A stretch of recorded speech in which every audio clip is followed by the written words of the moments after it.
Eu quero falar sobre crises, porque crises te levam a cativeiros, calabouços espirituais. Irmãos, o Senhor Jesus, Ele deixou claro, e eu poderia citar inúmeros textos aqui, o mais clássico deles é João 16:33. Ele fala: no mundo tereis aflições, mas tem de bom ânimo, eu venci o mundo. Então Romanos capítulo 8, versículo 37 vai dizer que em Cristo nós somos mais do que vencedores. Só que as crises virão. Crises são treinamentos de Deus para nós. É pedagogia de Deus para o nosso ministério, para o nosso chamado, para a nossa vocação, para o nosso crescimento.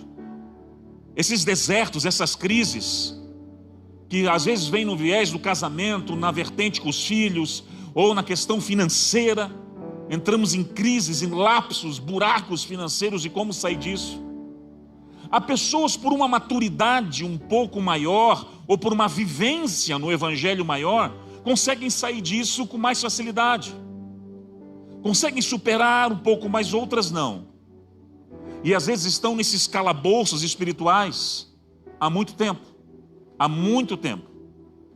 E isso gera mágoas, traumas, fraturas emocionais, leva você a uma série de situações onde os demônios se alimentam disso e conseguem aprisionar você. E o diabo veio para matar.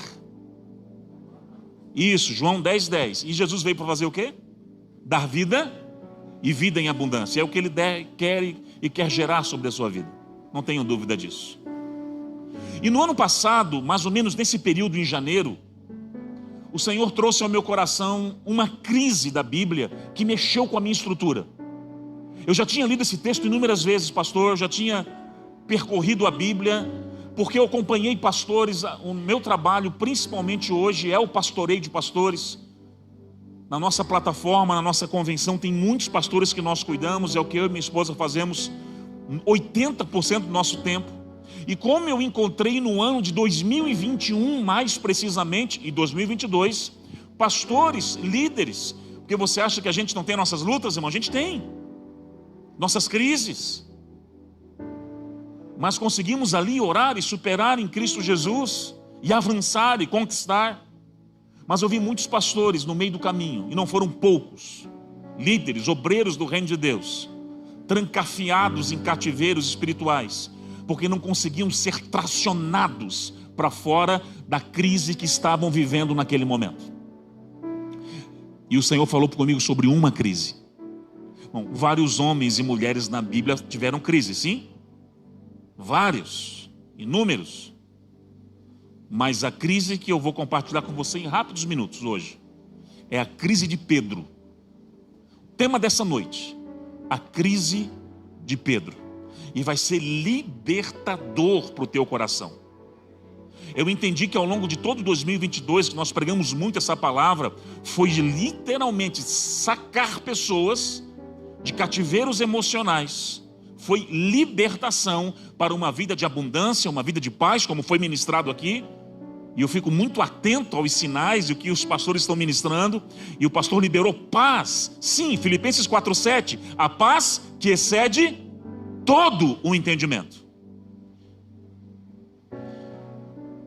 Só que para falar da crise de Pedro, e Pedro é um personagem único nas Escrituras, eu particularmente, quando vou estudar Pedro, a gente ri, se emociona, porque Pedro é o cara que o temperamento dele era muito forte, ele sempre estava um passo na frente, errando, acertando, falando besteira. Lembra do Monte da Transfiguração? E estava ali Moisés e Elias e Pedro, vamos fazer umas cabanas. Jesus, calma querido, calma. Jesus andando sobre as águas. Quem é o cara que pede para andar nas águas junto e lá? É sempre o Pedro. Tem hora que Jesus diz: Pedro, essa revelação que você teve é celestial. Em outro momento, arreda de Satanás. Esse é o Pedro. Só que eu não vou falar da vida de Pedro, porque não tem nem tempo aqui. Eu vou recortar, e presta atenção nisso, porque é uma chave para a sua vida. Nós vamos recortar o dia negro de Pedro, o buraco de Pedro. Nós vamos direto no buraco. Porque pensa num cara que foi 30 dias ministrado por essa palavra em janeiro do ano passado. E eu recebi um encargo em janeiro do ano passado, há um ano atrás, para que em lugares específicos, em momentos específicos, nós pudéssemos compartilhar essa verdade. Então vamos saltar a vida de Pedro, vamos pular ali o tempo de treinamento, interlocução com Jesus, com os discípulos, vamos pular essa parte e vamos direto para o ponto X. Estão comigo? Amém? Direto para o ponto X da questão. Tudo começa aqui, aonde eu vou ler agora. Tudo começa aqui. João, Evangelho de João, abra comigo. Capítulo de número 13, versículo 36. Vou ler junto com vocês. Ali junto no painel. Perguntou-lhe Simão Pedro: Senhor, para onde vais? E respondeu Jesus: para onde eu vou? Você não pode me seguir agora, mas depois, porém me seguirás mais tarde. Vamos para o 37. Pedro falou: Senhor, segura aqui, Senhor, por que eu não posso te seguir agora? E aí ele faz a maior alegação da sua vida: por ti, Senhor, eu darei a minha vida. Aqui começa o dia negro de Pedro, ou o momento dele, quando ele justamente faz a maior, só volta no 37 para mim lá, por gentileza. Ele faz a maior alegação da sua vida.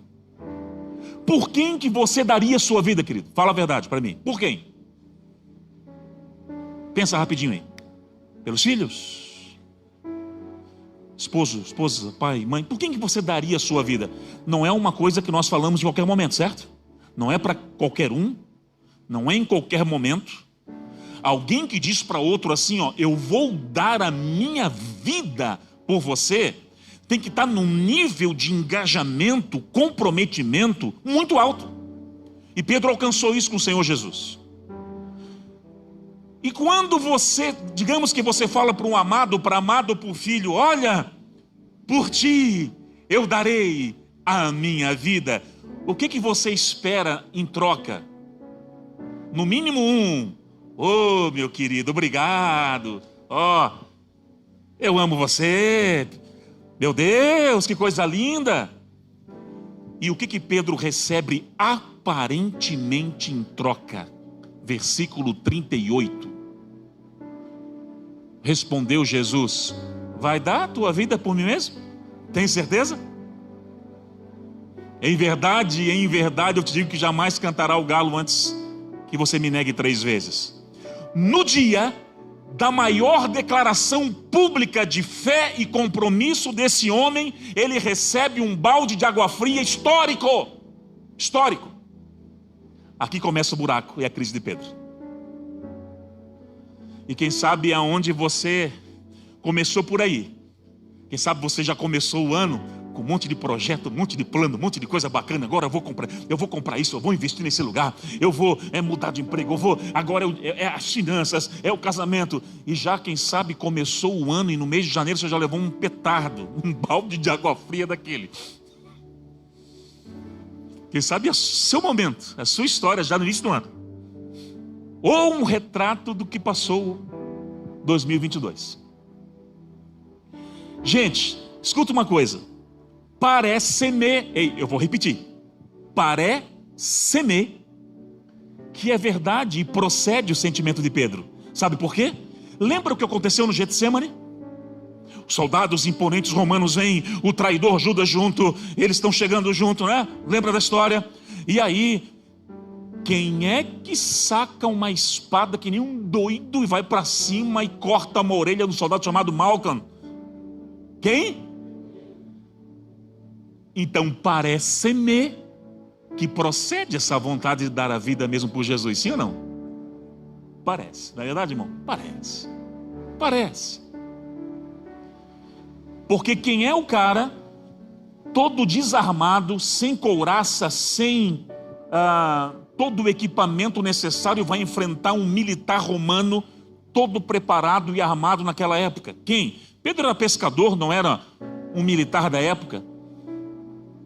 Mas Pedro vai para cima com a espada, porque parece-me, entenda aqui, que procede a fala dele: por ti darei a minha vida. Ok? Vamos avançar. Passa-se o tempo e a profecia se cumpre. Eu estou indo direto para o ponto X, certo? Hoje é reto para o ponto X, sem rodeios. Então vamos direto para o ponto X, para o cumprimento dessa palavra aí que Jesus liberou. E eu vou ler propositalmente qual dos evangelhos? Marcos. Por que eu não vou ler em outro evangelho e vou ler em Marcos? Porque os historiadores falam que o evangelho de Marcos foi escrito sobre a tutela, a batuta, a mentoria de Pedro. Então vai ter facetas de Pedro no evangelho de Marcos, você vai encontrar em nenhum outro evangelho. Então, para esmiuçar os sentimentos de Pedro, algumas ações, corre para Marcos, que ali vai ter algumas verdades que não estão explícitas nos outros evangelhos. Então vamos ler aonde? Marcos capítulo 14, versículo 66. Marcos 14, 66. Estando Pedro embaixo do pátio, veio uma das criadas do sumo sacerdote. Pode passar, por gentileza.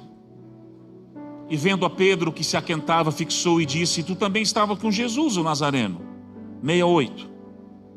Mas ele negou, dizendo: não conheço, nem compreendo o que você está falando. Foi para o alpendre, o galo cantou. Profecia se cumprindo. E a criada, vendo, tornou a dizer aos circunstantes, algumas versões até vai estar escrito assim, ó: este é um dos tais. Eu vi que o irmão gosta dos hinos antigos. Lembra dessa, irmão? um dos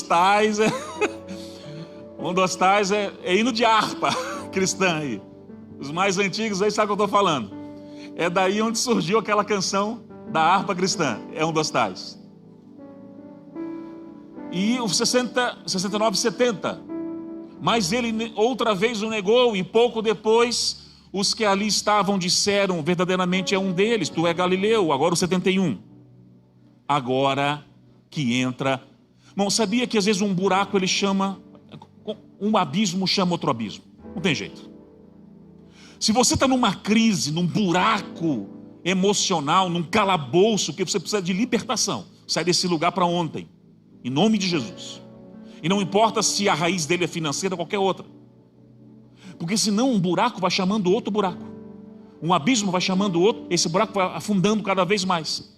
Quando ele está sendo inquirido pela sua conectividade com Jesus, a sua relação com Jesus, ele começa a praguejar e a jurar e dizer: não conheço esse homem. Pode deixar o 71 aqui para mim, por gentileza. A gente passa esse texto lendo assim, ó: é normal. Não, não é normal. Não é normal. E eu quero partir para o original grego para te ajudar a compreender o tamanho da nhaca que Pedro faz aqui. A palavra praguejar e jurar, no grego anematzain kain amnai, ela significa amaldiçoar a si mesmo, realizar uma imprecação. Não está ligada, essa terminologia que Pedro usa, não está ligada a um xingamento profano, não. Ele está amaldiçoando a si mesmo, no caso, se estivesse mentindo a respeito daquilo ali. Você tem noção do tamanho da nhaca que esse homem faz aqui? Você tem noção? Porque Pedro sabia o poder de uma palavra, de um decreto. Ele sabia o que era liberar vida. Ele viu Jesus um dia olhar para uma figueira e dizer: seca, e ela secou. Ele viu Jesus dizendo para um cego: abra-te o olho, éfata, e abriu. Ele sabia o poder de um milagre, o poder da morte e da bênção. Ele sabia de Provérbios 18, 21, a morte e a vida está no poder da língua. Mas ele usa a sua boca agora, porque uma crise não tratada, se você não se libertar desse lugar, pode levar você a lugares perigosos assim. ele amaldiçoa a si mesmo. Meu Jesus amado, o que esse homem está fazendo aqui, Jesus? É sério. Aí, no versículo 72, vão dizer alguns amigos meus, que eu já debati esse texto na mesa com alguns pastores, porque eu fiquei um ano em cima dele. Sentei na mesa com pastores, discuti, fomos para o grego. Bota o 72 por gentileza. Alguns dos meus amigos falaram assim, ó, esse aí foi o fundo do poço de Pedro. E eu quero te provar que ainda o fundo não era aí. Ainda não foi aí. Porque logo o galo cantou pela segunda vez, Pedro se lembrou da palavra que Jesus lhe dissera, antes que 2 vezes cante o galo, tu me negarás 3 vezes. E aí ele desatou a chorar. Qual é a versão que nós estamos lendo aqui? Não sei onde é que está. RC, né? Não sei qual é a versão, mas algumas versões vão dizer profundo pranto, outras vão dizer choro amargo. Não sei como é que está na sua Bíblia aí. Choro amargo.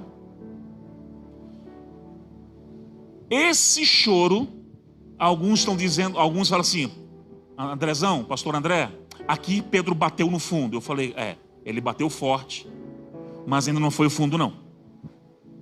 Porque aqui a palavra no grego aqui é kai, é pabilon, é klaien. Que Jesus, por exemplo, quando chora em João 11:35, Jesus chorou. O choro ali é o verbo, eu não lembro agora o verbete no grego, mas é um choro discreto. Quando ele chora sobre Jerusalém, em Lucas 19, é um choro ensurdecedor. E esse choro aí qual é? Choro amargo. Você já teve a experiência de chorar amargamente um dia na vida? Fala a verdade. Você já chorou amargamente algum dia? Você lembra? Nem é bom lembrar, né? É doído ou não é? Você já chorou amargamente? Ou quem sabe você está nesse momento da sua vida chorando amargamente por algo? Não é fácil, não é verdade? Não é fácil. Aí nós entendemos algumas coisas. A Bíblia, ela é repleta de códigos espirituais e eu sou apaixonado por isso. Quando em Marcos 16:7, vamos passar rapidinho lá, por gentileza. Marcos capítulo 16, versículo 7. Essa galera aí é rápida aí, ó. Marcos capítulo agora 16. Quando aquele ser espiritual aparece agora para aquelas pessoas, Maria Madalena e outras ali, Jesus já havia sido crucificado, morto, e estava agora no caminho para ser ressurreto. Aquele ser espiritual agora vai dar um comando, uma diretiva para as pessoas ali ao redor do túmulo. Ele vai dizer assim, ó, vão e digam aos discípulos e a Pedro para ir lá para Galileia. Gente, um EA na Bíblia faz toda a diferença. Um EA faz toda a diferença. Por que essa pessoa não falou assim, olha, pede para os discípulos irem todos para Galileia? Por que teve um EA, Pedro? EA, por que o EA? E Evangelho de Marcos. Por que o EA, Pedro? Porque de todos os discípulos, Pedro é o que estava num buraco maior emocional, num calabouço espiritual e emocional. Ele precisava ser liberto desse lugar, sacado desse lugar. Por isso que nem um E, nem um A, nem uma vírgula não tem propósito na Bíblia. Tudo tem propósito. Até um EA tem propósito. Então esse ser espiritual diz para o Pedro, porque se essas mulheres chegassem lá no local onde os discípulos estavam reunidos e dissessem assim, olha, queridos, eu recebi um recado do céu, vocês têm que ir para Galileia. E quem sabe os discípulos meio chororô ainda, vamos. Pedro não ia nem dar bola. Agora, como elas entraram e disseram, é tu, Pedro, ele citou o teu nome. Então se levanta desse lugar. Mas ainda não é, e eu vou acelerar aqui, o fundo do poço. Não é o fundo do poço. Eu vou te mostrar agora onde é o fundo do poço. João, capítulo 21, versículo 1.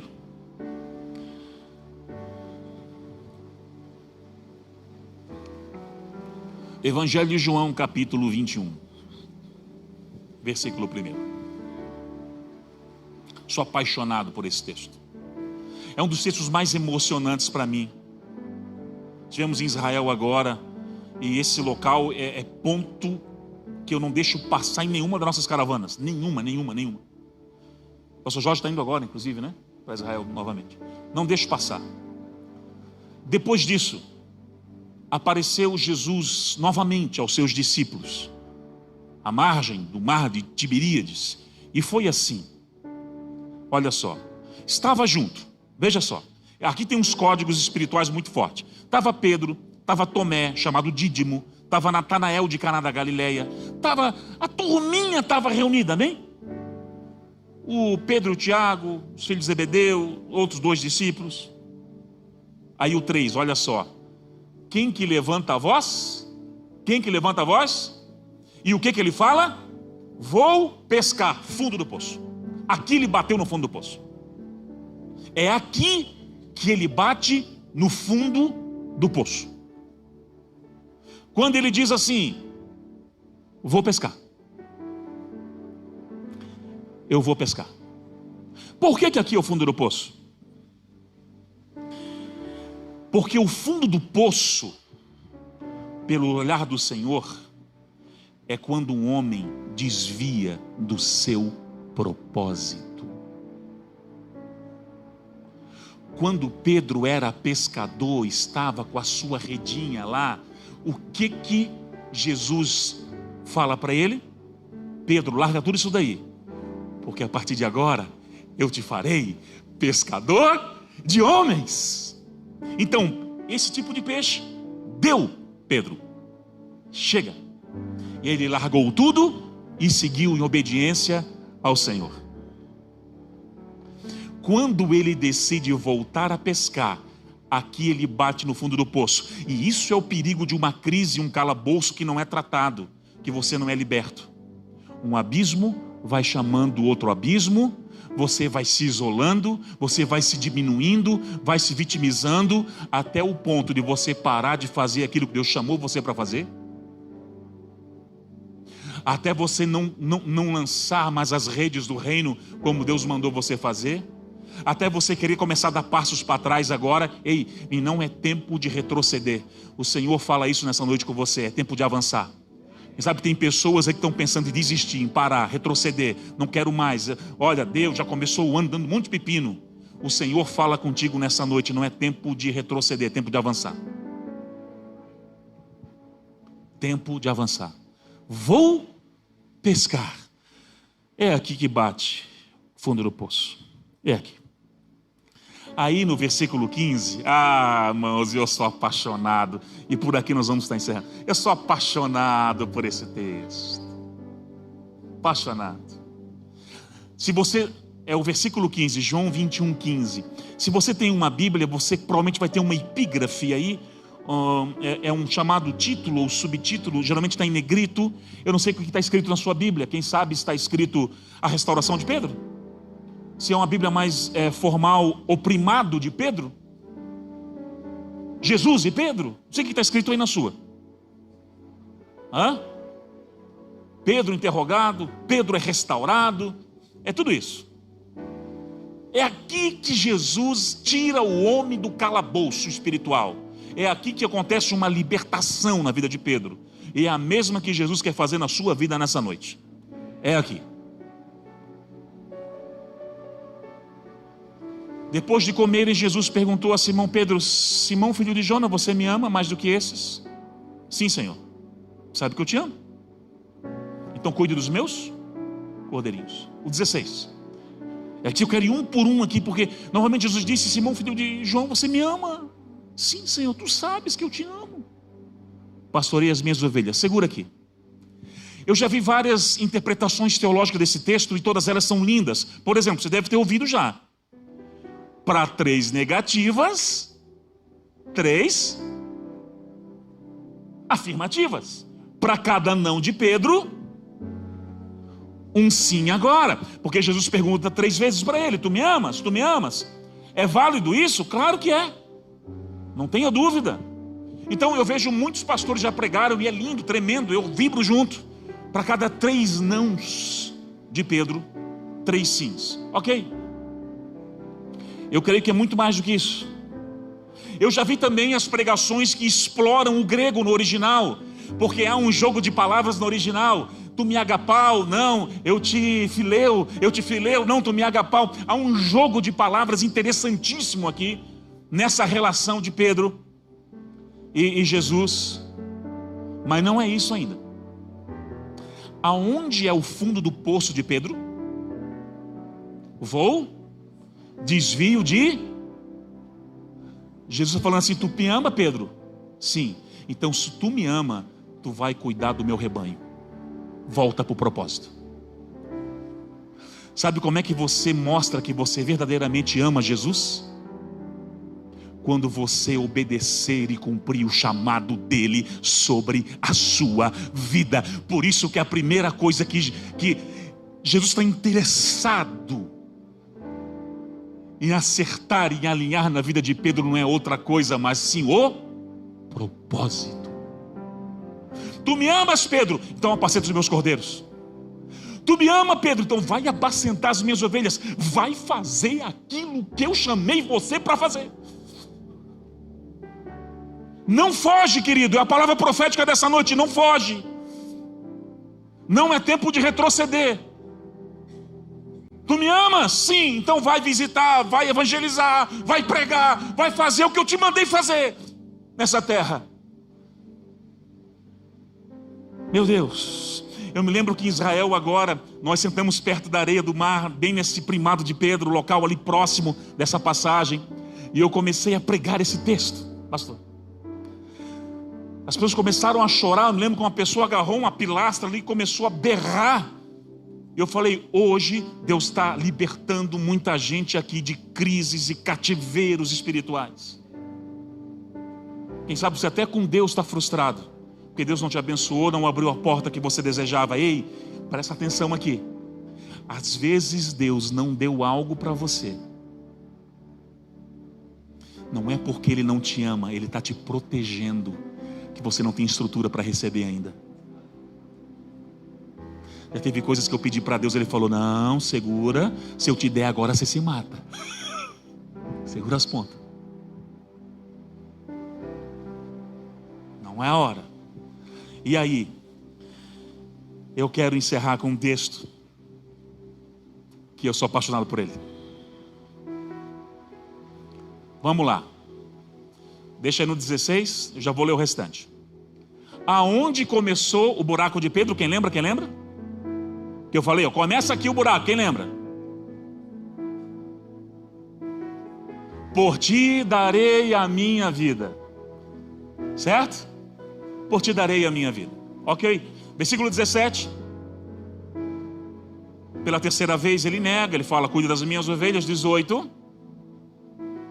Pode passar. Agora olha o que Jesus diz para Pedro, e eu vou encerrar aqui. Digo a verdade, Pedro, quando você era mais jovem, você se vestia e ia para onde queria. Mas quando você for mais velho, você vai estender as mãos, outra pessoa o vestirá e levar para um lugar onde você não deseja ir. 19 para encerrar. Jesus disse isso para indicar o tipo de morte na qual Pedro iria glorificar a Deus. Pode tirar o texto aí. Jesus está falando para Pedro assim: Pedro, sabe o dia que você falou que ia dar a vida por mim? Você pensa que eu não ouvi, Pedro? Eu ouço o clamor dos meus filhos, eu ouço o desejo do coração dos meus filhos, mas tem coisa que a resposta tem que vir na hora certa. Sabe aquilo que você falou, Pedro? Que você ia morrer por mim? Sim, eu ouvi e vou te responder agora. Na hora você não entendeu, mas eu vou te responder agora. Você vai ter o privilégio de morrer da mesma forma que eu, Pedro. Por meio da crucificação. É o texto falando. E a tradição judaica diz que quando Pedro estava próximo a ser crucificado, ele grita para os seus inquiridores: para! Coloque essa cruz de cabeça para baixo, por favor, porque eu não sou digno de morrer como o meu Senhor.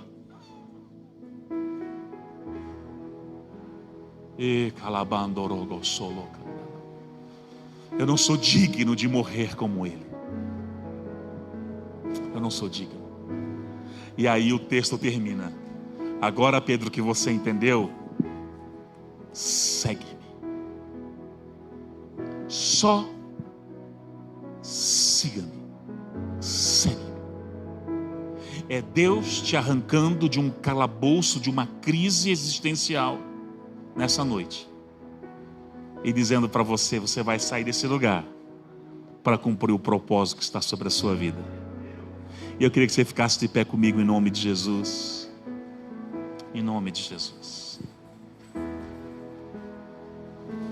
Eu não sei se a sua crise é de ordem financeira, se o calabouço ele está no viés financeiro, eu não sei. Quero pedir a permissão, a bênção do pastor. Posso orar? Posso orar? Eu sempre respeito muito os anjos da casa aqui, uma questão de honra, e eu, com a permissão dele, eu preciso fazer um convite para você, porque em janeiro do ano passado, eu fui ministrado 30 dias por essa palavra, e eu descobri em mim áreas que eu ainda tinha uma crisezinha aqui ou ali que eu precisava colocar aos pés da cruz. Insatisfações na sua alma, dúvidas, e hoje a palavra abriu a sua mente. E eu preciso fazer um convite. Deus está te chamando de volta para o propósito, o centro do propósito. Se você quer fazer essa aliança com Deus, sai do seu lugar correndo, porque essa é a sua noite. Eu não sei qual é a crise, é uma perseguição no trabalho que você está vivendo, não sei. Uma situação financeira que tem te abalado.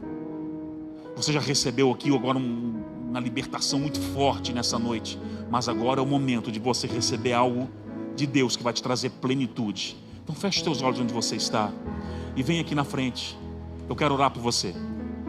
Eu já estive nesse lugar e eu preciso abençoar a sua vida, abençoar a sua casa, porque eu sei que há coisas que é só você e Deus que sabe. E outra, eu sei da palavra profética que eu recebi essa noite. Tem gente pensando em parar. Eu não sei se é pensando em parar no trabalho, no ministério. Isso é um calabouço que nós entramos muitas vezes, e se você não sair dele, isso vai virar uma coisa maior e maior e maior e maior, e que não vai ter fim. Qual é a crise que você está vivendo hoje? Não importa qual seja, Deus tem a solução para você. A solução está nele. Feche teus olhos, comece a falar com Deus.